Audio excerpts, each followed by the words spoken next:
Glória a Deus. Desbloqueie as bênçãos em sua vida. Aleluia. Quantos querem ter bênçãos desbloqueadas na sua vida? Tem nada a ver com autoajuda, amém? Tem a ver com a ajuda do alto, aleluia. Lucas capítulo 15, versículo 25, vamos acompanhar. Eu quero ler com você numa outra perspectiva a parábola do filho pródigo, mas hoje eu quero me deter no filho mais velho que ficou na casa. Esses dias atrás eu preguei com a ênfase do pai. Na verdade, a ênfase de Jesus é mostrar a graça do pai, de receber o filho de volta. Mas tem aqui o filho mais velho, aquele que não foi embora, que estava na casa, mas mesmo estando na casa, estava perdido. Apesar de ser dono de tudo, vivia como um escravo, nada possuindo, nada tomando posse. Vamos ler. Ora, o filho mais velho estivera no campo, e quando voltava, ao aproximar-se da casa, ouviu a música e as danças. Chamou um dos criados e perguntou-lhe o que era aquilo. E ele lhe informou: veio teu irmão e teu pai o mandou matar um novilho cevado, porque recuperou com saúde. E ele se indignou-se e não queria entrar. Saindo, porém, o pai procurava conciliá-lo. Mas ele respondeu ao seu pai: há tantos anos que te sirvo sem jamais transgredir uma ordem tua, e nunca me destes um cabrito sequer para alegrar-se com os meus amigos. Versículo 30.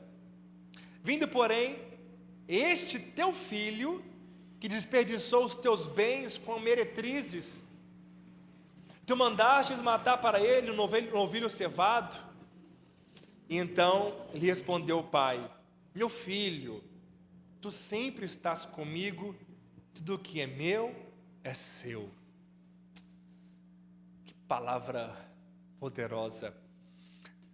Algumas pessoas ficam frustradas, tem pessoas que já ficou chateado, frustrado, porque orou ao Senhor, clamou ao Senhor por uma bênção, por uma resposta, mas não obteve resposta naquele momento. No decorrer da minha vida eu já vi pessoas que se diziam frustradas com Deus, porque diz elas que o Senhor levou os seus entes queridos, que quando estavam doentes, quando estavam no hospital, clamaram, mas aprove ao Senhor levá-los. Quantas pessoas que pela imaturidade, por não compreender a soberania de Deus, que os pensamentos de Deus são maiores do que os nossos, assim como os céus está acima da terra, elas não se frustram no decorrer do caminho, porque tem uma mentalidade parecida com o irmão mais velho, com o irmão do filho pródigo. A mentalidade de que não foi abençoado como merecia ser, que não recebeu como merecia ter recebido, e como se a obra cristã, a vida cristã fosse por merecimento. Imagina você às vezes questionando a Deus por não ter recebido algo quando queria, e recebe uma resposta dessa: meu filho, tu sempre estás comigo, tudo que é meu é seu. Então nós vemos aqui com a palavra deste pai, que representa Deus para nossas vidas, uma chave poderosa de compreendermos que nós já fomos abençoados com todas as sortes de bênçãos, amém? Então a questão é que nós já temos as bênçãos de Deus, nós já recebemos, mas por que às vezes não usufruímos delas? Por que às vezes as pessoas passam por tanta dificuldade? O que está bloqueando essas bênçãos, sendo que nós já fomos abençoados? E este pai que representa Deus disse: você está comigo, o que eu tenho é seu. O que falta ainda? Vamos avançar. Primeira coisa que nós vemos é que as bênçãos de Deus, elas são desbloqueadas quando nos tornamos filhos. Amém? Quantos são filhos de Deus aqui? O mundo tornou a palavra filho de Deus algo tão comum, tão banal, que todos se dizem por aí que são filhos de Deus. Tem aquele ditado assim: eu também sou filho de Deus, ou seja, eu também mereço receber.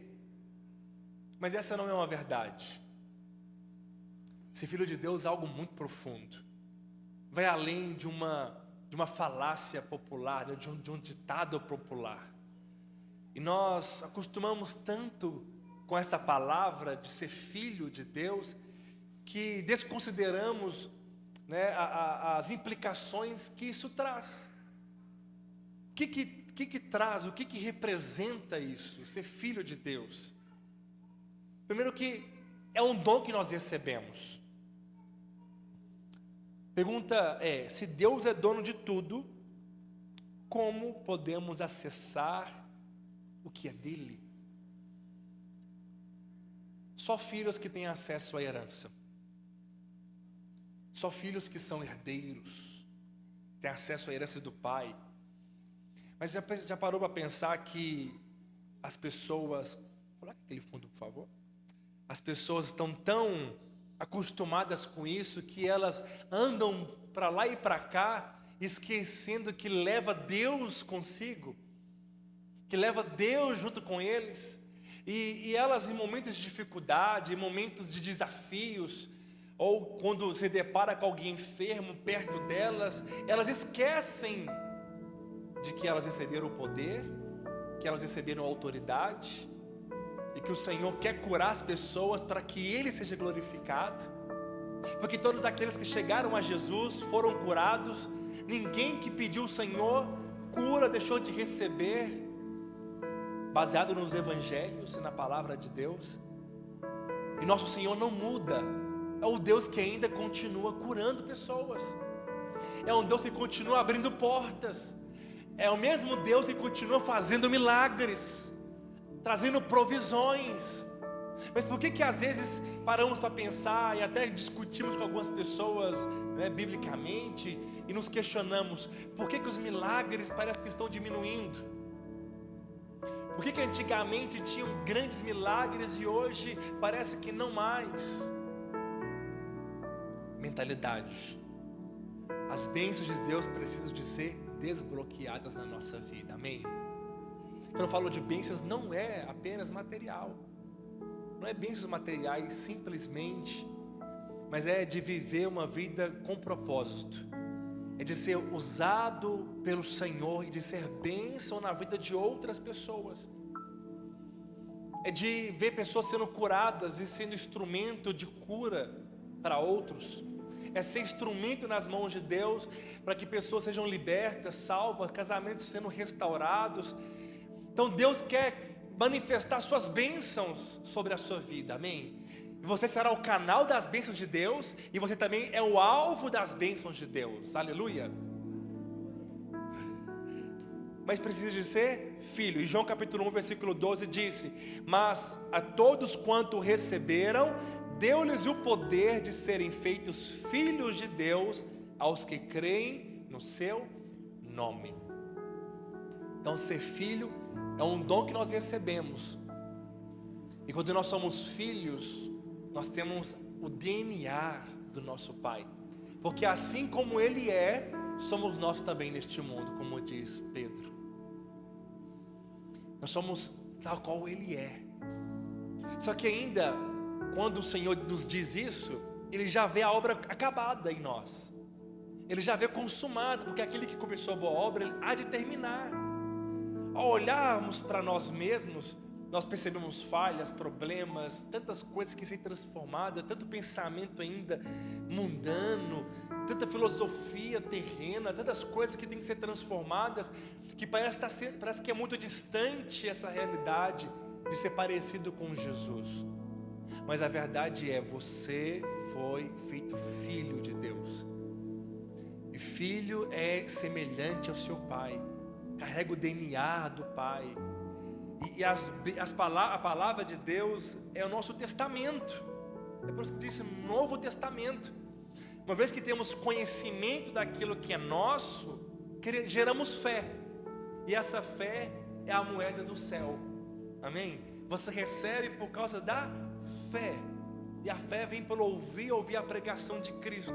Sabendo que você é filho e conhecendo a palavra de Deus, fé cresce no seu coração. E agora, tudo é possível àquele que crê. Amém? Tudo é possível àquele que crê. Precisamos de entender que nós somos filhos. Você tem um pai e você pode clamar Abba, Pai. Declara isso, chame o Senhor de Pai. Cria essa verdade, gera essa verdade no seu coração. Repita várias vezes até que você tenha revelação e fé para entender a dimensão do quão é poderoso isso. O Senhor, Ele é o seu Pai. Foi este um dos nomes que Jesus veio a revelar, como diz em João 17. Eu veio revelar o nome que tu me destes. Eu tenho guardado ele no teu nome. Todos os nomes de Deus já tinham sido revelados. Jeová Rafá, o Deus que cura. Jeová Jireh, o Deus que provê. Jeová Nissi, Jeová Tzidkenu, Jeová Sabaoth. Os nomes de Deus já tinham sido revelados muito tempo atrás. O Eu Sou. Mas havia ainda um nome que ninguém ousou a chamar Deus, que é de Pai. Nenhum judeu chamava Deus de Pai. Era até uma blasfêmia falar isso.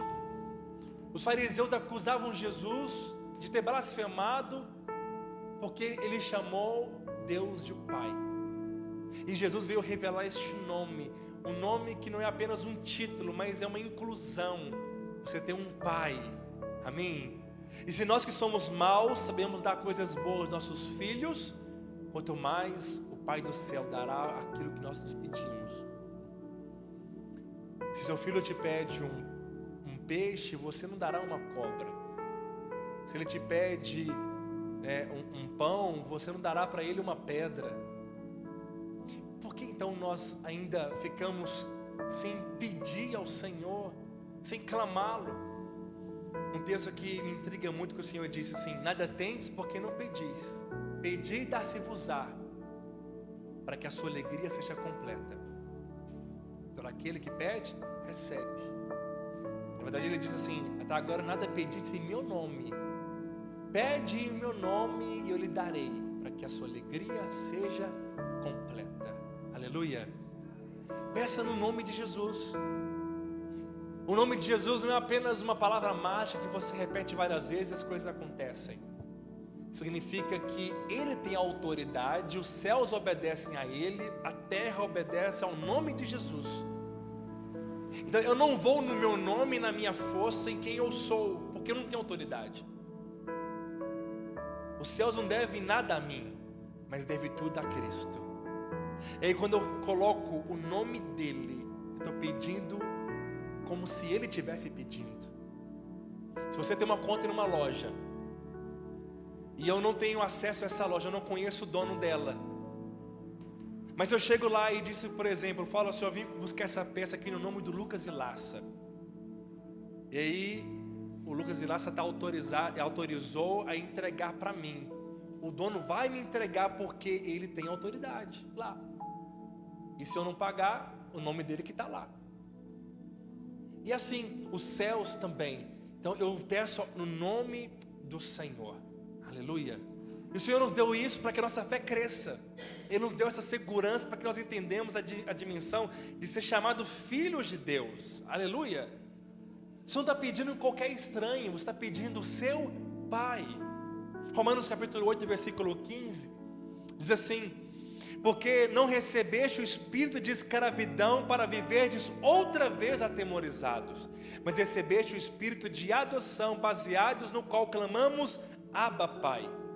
O próprio Espírito testifica com o nosso espírito que somos filhos de Deus. Nós éramos filhos do diabo, essa é uma dura verdade. Mas hoje nós somos filhos de Deus. Aleluia. Não recebemos o espírito de escravidão para viver outra vez atemorizados. Quantos filhos estão, preocupados, ansiosos, com medo de faltar provisão, fica o tempo todo com medo da doença, com medo da morte, com medo do fracasso, com medo do futuro, esquecendo que tem um pai. É um grande desprezo isso, é um desprezo a Deus, viver assim, não glorifica ao Senhor. Mas se você descansa e crê que o seu pai está cuidando de você, as bênçãos são desbloqueadas na sua vida, aleluia.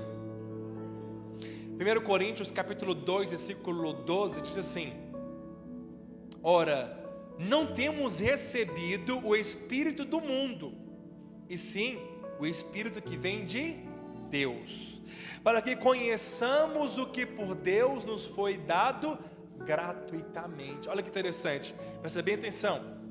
Você não tem recebido o Espírito do mundo. Qual que é o Espírito que vem do mundo? Já percebeu que nós aprendemos tanta coisa errada, que hoje nós temos que desaprender muita coisa? Já ouvimos muitas vezes falar assim: nada é de graça, né? Ninguém dá nada a ninguém, você tem que pagar por tudo, você tem que ganhar aquele prêmio, você tem que ganhar aquela promoção, você tem que se qualificar para conseguir aquela posição. Ou aquele ditado assim: não confia em ninguém, você não deve confiar em ninguém. Tudo isso são falácias contra a palavra de Deus, que nós nos apegamos a ela. Está errado isso. Alguns usam até aquele texto, né? Maldito o homem que confia no homem e faz da sua carne a sua força mortal, faz o seu braço a sua força. Mas não é isso que a palavra está dizendo. A palavra fala que nós não devemos confiar em nós mesmos.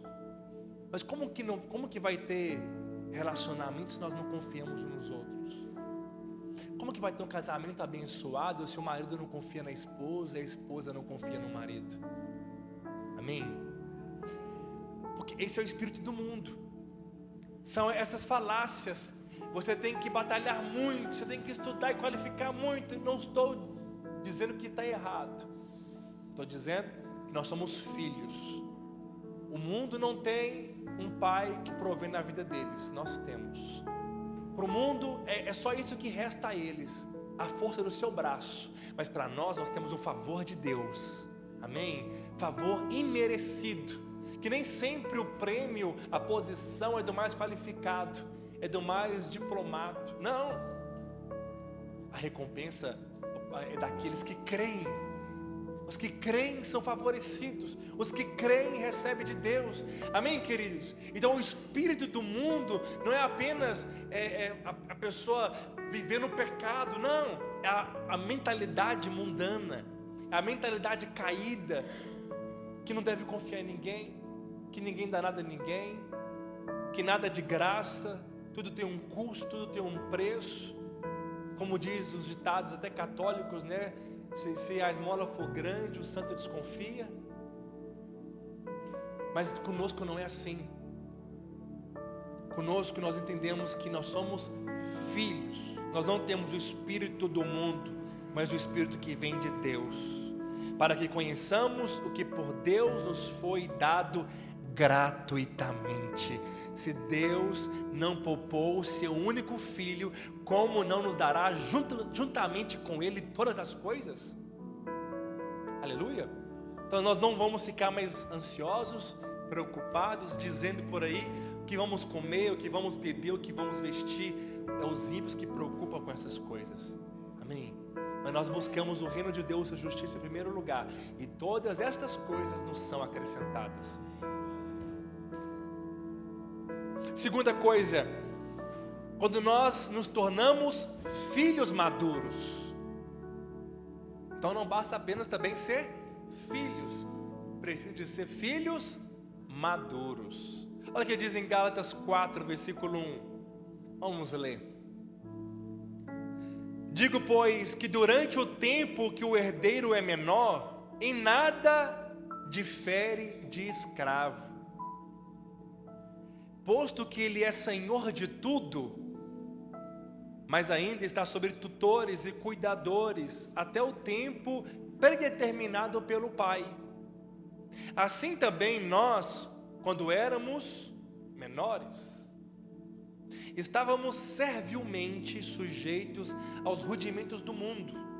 Vindo, porém, à plenitude dos tempos, Deus enviou seu Filho, nascido de mulher, nascido sobre a lei, para resgatar os que estavam sob a lei, a fim de que recebêssemos a adoção de filhos. E porque vós sois filhos, enviou Deus ao nosso coração o Espírito de seu Filho, que clama, Abba, Pai. De sorte que já não é escravo, porém filho, e sendo filho, também herdeiro por Deus. Olha o que o texto diz, que tremendo isso. Durante o tempo que o menino é menor de idade, apesar de ser dono de tudo, nada se difere de um escravo. Mesmo sendo herdeiro, dono de tudo, porque é menor, não pode apropriar das bênçãos, a não ser que chegue o tempo que ele se torna maior de idade. Agora ele está apto a receber e administrar as riquezas do Pai, não é verdade? Porque o menor está sob o cuidado de tutores, de cuidadores. E é interessante que a Bíblia fala que assim, quando nós éramos menores, a palavra filho, no português, é apenas filho. E nós temos que dar outros nomes, né? É filho pequeno, filho bebê, é filho juvenil, é filho adulto. Tem várias idades, na verdade. Mas no grego não, no grego tem um nome certo para cada filho. Para nós entendermos, os pequeninos é chamado de népios. No grego é népios. Quando está lá filho, népios no original, está falando que ele é filho ainda imaturo, pequeno. Mas depois ele cresce um pouquinho mais, chamado de teknon, que já é um filho imaturo. Deixou de ser pequeno, cresceu, mas não teve maturidade ainda. Depois, a terceira é do filho adulto, huios, no grego, que agora está apto para receber. Percebe? Há 3 tipos de filhos. Ou seja, o que faz nos desbloquear para recebermos a bênção de Deus? A palavra também de Deus diz em Hebreus, vamos ler, Gálatas 3:23 diz assim: mas antes que viesse a fé, estávamos sobre a tutela da lei e nela encerrados para essa fé que é de futuro, havendo de revelar-se. De maneira que a lei nos serviu de aio para nos conduzir a Cristo, a fim de que fôssemos justificados por fé. Mas tendo vindo a fé, já não permanecemos subordinados ao aio, pois todos vós sois filhos de Deus mediante a fé em Cristo Jesus. Tem um texto em Hebreus também que disse que aqueles que não conheceram a graça são aqueles que são inexperientes na palavra da justiça, apesar de ser filho ainda como escravo. O que nos torna filhos adultos? Não é o tempo de conversão que nós temos. Não é porque alguém se converteu agora, ele é filho pequeno, imaturo, ou népios, ou teknon, ou ruios. Não é o tempo que a pessoa tem de crente, mas a revelação da justiça, a revelação que você foi justificado, que todas as bênçãos são mediante a graça, que nós não merecemos nada da parte de Deus. Quando nós chegamos a Deus baseado na obra da cruz, com esse entendimento, nós somos filhos adultos. O que nos faz desbloquear as bênçãos de Deus é entender que nós somos justificados pela fé. Amém? Mas aqueles que ainda tentam merecer a bênção são crianças. E crianças não podem andar no carro do seu pai. Não pode ter acesso ao cartão de crédito do seu pai. Não pode administrar a empresa do seu pai.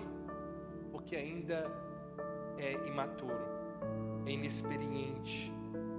Então a versão da Mensagem que eu gosto diz assim, o mesmo texto: a questão é que enquanto ainda não havíamos chegado ao ponto de responder com fé ao Deus vivo, fomos devidamente guardados e protegidos pela lei mosaica.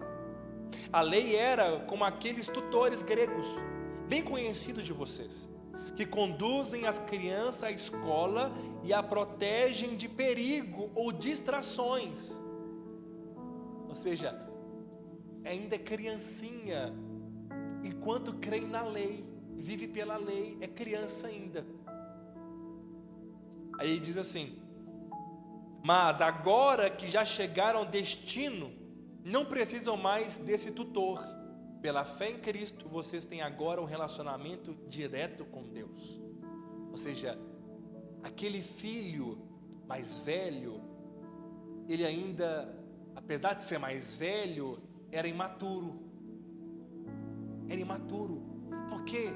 Porque queria merecer a bênção do seu pai. Estava trabalhando e disse: há tanto tempo eu te sirvo, e o Senhor nunca me destes um cabrito para fazer uma festa com meus amigos. Por que ele era imaturo? Porque não entendeu o que era do seu pai, era dele. Ele não precisava de pedir um cabrito, era só ir lá e pegar um cabrito, porque ele era dono da fazenda. Mas não sabia disso. Vivia como escravo, trabalhando muito, mas esperando o seu pai oferecer algo para ele. Nem coragem de pedir o pai ele tinha, porque não se achava merecedor. É na hora que a graça veio abundante sobre o seu irmão, escandalizou-se ele. Ele ficou assustado. Como? Por quê? Ou seja, ele não merece nada, o Senhor deu tudo para ele, e eu mereço porque eu não saí de casa, estou trabalhando no campo, no calor, e o Senhor não me deu um cabrito? Tem para perceber, e a palavra que disse filho é que é népios. Quando nós lemos em Lucas capítulo 15, o pai estava chamando o mais velho de imaturo. Essa é a palavra no original. E estava chamando o mais novo, que saiu de casa e depois voltou, de maduro. Isso dá um nó na nossa mente. Por quê? Porque a maturidade na fé é aceitar as bênçãos de Deus, que é pela graça. Quem aceita que as bênçãos é pela graça se tornou mais maduro do que aqueles que tentam merecer. Amém. Quantos são filhos adultos aqui? Vamos ler Jeremias 3,19, que diz assim: mas eu e a mim me perguntava: por que te porei entre os filhos e te darei a terra desejável, a mais formosa herança das nações? E respondi: Pai, me chamarás e de mim não te desviarás. Olha que extraordinário, é uma promessa aqui do Velho Testamento, que o Senhor já está dizendo. Mas eu e a mim me perguntava, né, Jeremias, como te porei entre os filhos e te darei a terra desejável? Como? Através de Jesus, nós somos contados como os filhos de Deus, amém? A mais formosa herança das nações. Ele diz: eu respondi: Pai, me chamarás e de mim não te desviarás. Você pode chamar o Senhor de Pai. Ninguém no Velho Testamento chamou Deus de Pai. Jeremias estava profetizando que hoje seria assim: chamarás ele de Pai. Aleluia. Amém, queridos? Quantos querem tomar posse da herança? Em Cristo nós agradamos a Deus, os méritos de Jesus, não por nossos. Em Cristo recebemos todas as bênçãos como um presente, porque Ele foi merecedor, Ele comprou para nós. Em Cristo recebemos a boa herança, como co-herdeiros com Cristo, nosso irmão primogênito. Antes ele era único, mas agora Deus nos fez co-herdeiro com Jesus, herdeiro junto, ao lado de Jesus, porque Ele é herdeiro como filho primogênito. Ele era o único, hoje Ele é o primeiro. Aí o Senhor nos vem e nos coloca na mesma posição de receber as bênçãos que pertencem a Jesus. Olha que poderoso. O que eu fiz para receber herança? Nada, apenas ser filho. Para receber herança basta ser filho. Para usufruir tem que ser filho maduro. Você tem herança, mas nem todos estão usufruindo ainda porque não é maduro. Maturidade não é por tempo de crente. Maturidade é aquele que entendeu a obra da cruz, que é pela graça. Aleluia. Que pode pedir ao Senhor coisas grandes sem receio. Você pode pedir ao Senhor coisas extraordinárias sem receio, porque entendeu que é filho, entendeu a grandeza de Deus, o que Deus tem pertence a você também. Aleluia. Em Cristo somos filhos de Deus, amados, e como Cristo é muito amado pelo seu Pai, nós também o somos, por causa de Jesus. Nada é por causa de nós, é por causa de Jesus. Ele nos fez justo, Ele nos fez amado, perdoado. Nós somos aceitos por Deus por causa da obra da cruz. Vamos avançar, estou terminando. Quanto mais você perceber que é amado por Deus e é filho, e o que Deus tem pertence a você, você não vai viver mais como o filho que ficou na casa, esperando o pai oferecer um cabrito. Você pode ter acesso, você tem acesso às bênçãos de Deus. E isso é fé. É fé apropriada daquilo que tem. Tem pessoas que pedem ao Senhor como se não tivesse. Pedem como se não fosse receber. Ou pedem ao Senhor depois de um jejum, depois que orou bastante, depois que pagou todo o preço, agora ele pensa que ele é merecedor, ele tem mais fé para pedir. Mas será que tem fé para pedir quando as coisas estão ruins? Será que tem fé para pedir quando não orou o suficiente? Jamais eu estou fazendo propaganda para não orar. Não, eu não estou incentivando a falta dela, porque nós oramos, porque nós somos filhos. Amém? É a nossa vida, é a maneira de relacionarmos com Deus.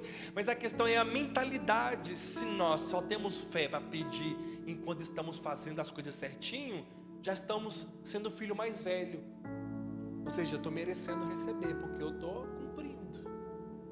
O dia que está mal, se eu peço com fé, eu sou filho maduro. Amém? Isso é muito poderoso. Isso é muito poderoso. Isso precisamos de entender que nós somos filhos, e ser filho não é coisa comum. Vamos avançar. Em João capítulo 17, versículo 11, ele diz assim: já não estou no mundo, mas eles continuam no mundo, ao passo que eu vou para junto de ti. Pai Santo, guarda-os em teu nome que me destes, para que eles sejam um, assim como nós. Quando eu estava com eles, guardava-os no teu nome, o nome que me destes, e protegi-os, e nenhum deles se perdeu, exceto o filho da perdição, para que se cumprisse a palavra, ou seja, Judas. Nós estamos guardados e protegidos no nome do Pai, e Pai é o nome de Deus. Em Colossenses capítulo 3, versículo 2 em diante, a Bíblia fala que a nossa vida está escondida com Cristo em Deus. Você é duplamente guardado. Você está em Cristo e você em Cristo está em Deus. Aleluia. Está guardado e protegido no nome do Senhor. Terceiro e por último, quando nós permanecemos na graça. Aquele filho mais novo, antes de ter fugido da casa do pai, de ter abandonado o pai, antes de ter pedido a herança, ter ido embora, ele era chamado de Népios. Você for ler na concordância Strong, está lá, Népios. Mas depois que ele volta e recebe as bênçãos, ele já não é mais imaturo, ele já é filho maduro, porque ele recebeu de Deus. Como que isso é extraordinário? Aquele filho recebeu, o que ele recebeu? Ele recebeu um anel no seu dedo. Ele recebeu uma sandália nos seus pés. Ele recebeu umas vestes novas. Um anel, porque havia um símbolo da família no anel. E quando pegava o anel e molhava na cera e carimbava a nota, as compras que o filho fez, o pai pagava depois. Era assim, funcionava como um cartão de crédito. Eu compro, carimbo e pego uma cópia, levo para casa, uma cópia fica lá. Depois o pai vai lá e percebe o símbolo da família e paga as contas. Depois daquele menino ter pegado todo o dinheiro do pai, e o pai ainda em vida, ter ido embora, quando ele volta, o pai coloca um cartão na mão dele, um cartão de crédito na mão dele. Extraordinário. A graça nos constrange e nos conduz ao arrependimento. A graça é extraordinária, porque Deus dando tudo para quem não merece nada. A graça escandaliza, escandalizou os fariseus, escandaliza muitas pessoas. A lei condena o melhor de nós. A graça justifica o pior de nós. Agora aquele menino se tornou maduro por causa do arrependimento, voltou para casa, recebeu as bênçãos e aceitou as bênçãos de Deus pela graça. Eu poderia ter falado, ele até estava pensando, você é um dos empregados do meu pai. Eu poderia ter falado, não, eu não sou digno, eu vou trabalhar para o Senhor vai me dar um salário por mês e através desse salário eu vou comprar minhas coisas, eu vou trabalhar muito para pagar o que eu fiz. Isso seria lei, merecer. Porque a Bíblia fala que quem trabalha, o pagamento não é mais graça, é dívida. O patrão, quando paga o funcionário, não está fazendo um favor para ele, não é verdade? Mas não, ele recebeu de graça, de graça. Recebeu também um sapato nos seus pés, porque os escravos andavam descalços. Ele não era mais escravo, ele recebeu agora uma sandália de ser filho. Recebeu vestes novas, mudança de vida, de atitude, de comportamento, porque agora ele é um filho maduro. É contraditório. O mais velho que ficou na casa é o que era o imaturo. O mais novo de idade, depois de ter voltado para casa, se tornou filho maduro, porque apropriou das bênçãos pela graça. Quantos estão crendo nisso? Amém? Por isso, a palavra fala, tome cuidado para não decair de Cristo. Ou seja, como os Gálatas fizeram. Ó insensato Gálatas, quem vos fascinou? Ter começado na graça, agora querem terminar na lei? Paulo não ficou indignado com os coríntios, apesar de um deles dormir com a madrasta, fazerem bagunça no culto, comer a ceia para encher a barriga, beber o vinho para se embriagar. Paulo não ficou indignado com eles, como ficou com os Gálatas, porque os Gálatas estavam desprezando a graça. É como se um filho fosse para a rua, sujasse, mas tem água dentro de casa para lavar o menino. É fácil de resolver. Mas agora, o problema é quando o menino vai para a rua, e aí vem um legalista ainda e corta a água e impede a água de lavar. Aí é o que os Gálatas fizeram. Cortou a lavagem da graça, cortou a purificação, a transformação. Agora queria mudar a forma de servir a Deus, voltar para a lei. Permanece na graça e as bênçãos vão fluir na nossa vida. Se nós acharmos que merecemos, as bênçãos são bloqueadas. Se nós por algum momento pensar que merece receber, não receberemos. Sabe quem acha que merece? Quem é orgulhoso, quem é legalista, quem acha que fez muito, quem acha que trabalhou muito. E estes murmuram muito, porque quer reivindicar algo o tempo todo. Eu mereço, se nada foi do jeito que eu quero, eu vou reivindicar aquilo que é meu. Mas se é pela graça, não tem reivindicação. Se eu não mereço nada, tudo que vem é lucro, então eu sou grato. Amém, queridos? Vamos ficar de pé em nome de Jesus. Precisamos de aprender a receber de Deus. Filhos crescidos sabem receber do Pai gratuitamente, sem fazer trocas. Quantos crentes que querem fazer trocas com Deus? Se o Senhor me abençoar com tal coisa, eu vou subir uma escada de joelhos, eu vou fazer esse jejum, eu vou fazer esse propósito. Se o Senhor me abençoar com tal coisa, eu vou ficar 1 ano sem comer carne. Ele quer chamar a atenção de Deus, quer que Deus tenha piedade dele, dizendo: ele cumpriu a parte dele, ele ficou sem comer carne 1 ano, agora eu tenho que abençoá-lo. Não é assim que funciona. Isso é imaturidade ainda. Isso é querer merecer as bênçãos. É o filho pródigo, é o filho irmão mais velho fez. Trabalhei o tempo todo, o Senhor não me deu um cabrito. Tudo que pertence ao Senhor é seu por herança, amém? Você já foi abençoado com toda a sorte de bênçãos. Efésios 1:3. Você precisa agora de apropriar delas. É por isso que a palavra de Deus diz: se você pedir, tendo que já recebeu, Marcos 11:23, assim será. Se você pedir e falar: eu já tenho, obrigado, Senhor. Você passa a fazer diferente. Você pede e já se alegra. Obrigado que eu já tenho. Cadê? Não, mas eu já tenho, já é realidade. É como uma mulher, como uma esposa que está gestante. No começo você não vê, mas você tem convicção que já existe. Vai chegar um tempo que vai materializar. Falta pouco tempo, né? 1 mês. Mas no comecinho, tem convicção que está aqui dentro. Eu já recebi, já concebeu a bênção. É só questão de tempo para acontecer. Assim é a fé. Eu já recebi, já é uma realidade. A minha família sendo salva, a minha casa própria, já é uma realidade. A cura da minha família é uma realidade. Eu já tenho, está crescendo dentro de mim, está avançando. Vai chegar um tempo que vai materializar e todos vão ver as bênçãos de Deus.